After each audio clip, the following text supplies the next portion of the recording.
Rasulullah belakangan bersama sahabatnya Abu Bakar As-Siddiq radhiyallahu taala anhu. Jadi pada malam itu menjelang pagi hari Rasulullah keluar dari rumah Abu Bakar melaksanakan perjalanan hijrah yang harusnya jalan yang mereka lalui itu lewat utara kota Mekah. Mereka memilih memutar.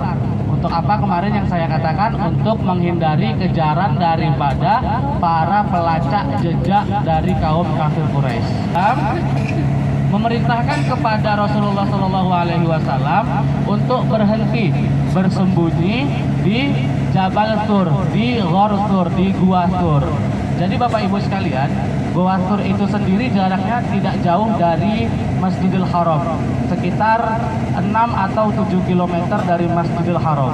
Rasulullah SAW bersembunyi di Gua Tur itu untuk menghindari kejaran kafir Quraisy yang saat itu mereka sangat marah sekali karena rencana mereka untuk membunuh Nabi itu gagal, kemudian terancam pula lagi Nabi akan menyebarkan dakwahnya di kota Madinah. Itu mereka sangat murka pemuka-pemukanya ketika itu Abu Jahal, Abu Lahab, Abu Sufyan, itu semuanya murka. Makanya mereka melakukan pengejaran besar-besaran bagi siapa yang menemukan Nabi akan diberikan hadiah ataupun imbalan berupa 100 ekor unta. Nah, Gua Sur itu sendiri ketika Rasulullah SAW sampai di situ, ketika Rasulullah ingin masuk, sahabat Abu Bakar berkata, "Wahai Rasulullah, jangan dulu engkau masuk sebelum aku memastikan gua ini aman untuk engkau tempati." Maka setelah itu Abu Bakar langsung masuk mengecek semua kondisi gua. Di dalamnya terdapat beberapa lubang. Nah, di antara lubang-lubang itu ada yang ditempati oleh binatang berbisa.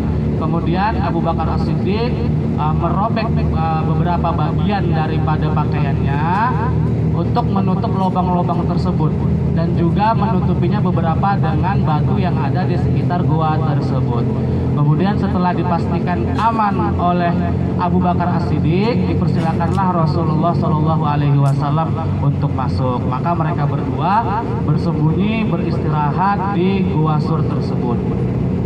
Nah, Bapak Ibu sekalian, setelah itu Rasulullah SAW langsung membaringkan tubuhnya, membaringkan kepalanya di pangkuan Abu Bakar As-Siddiq. Jadi Abu Bakar sangat luar biasa Bapak Ibu sekalian ya, betapa cintanya ia kepada Rasulullah SAW, betapa Abu Bakar sangat berkorban untuk Rasulullah SAW.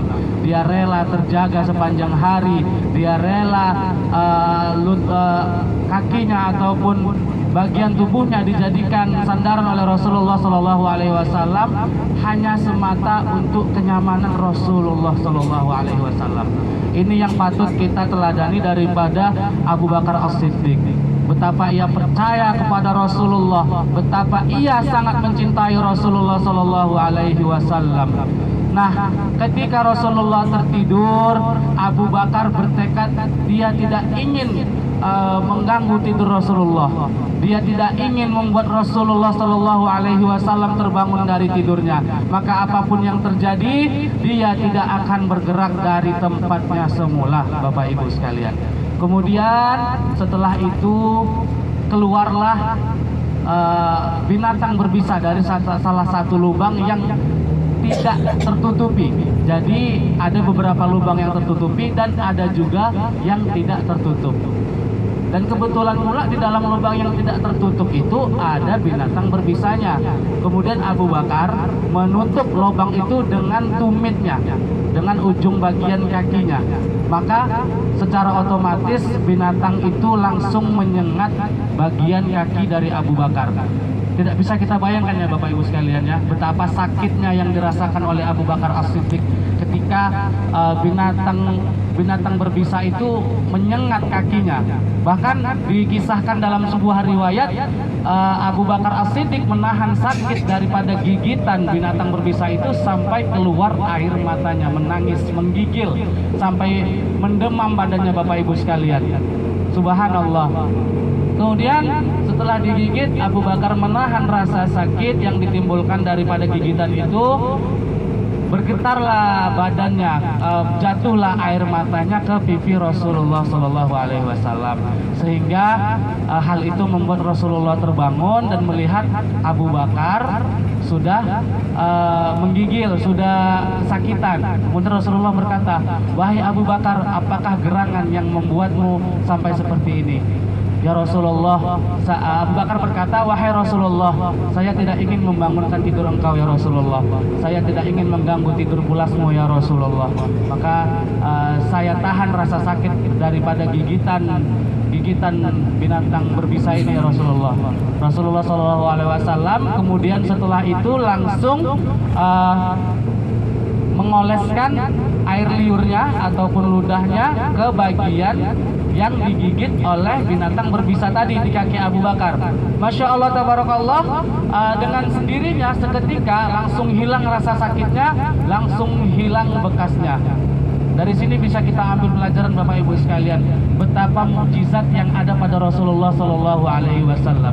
Bahkan air liurnya sekalipun itu bermanfaat. Jadi segala yang ada di tubuh Rasulullah, segala yang ada pada diri Rasulullah Shallallahu Alaihi Wasallam itu merupakan mukjizat. Maka dari itu, kenapa Bapak Ibu sekalian, tempat-tempat yang hanya pernah disinggahi Rasulullah itu sangat bersejarah, karena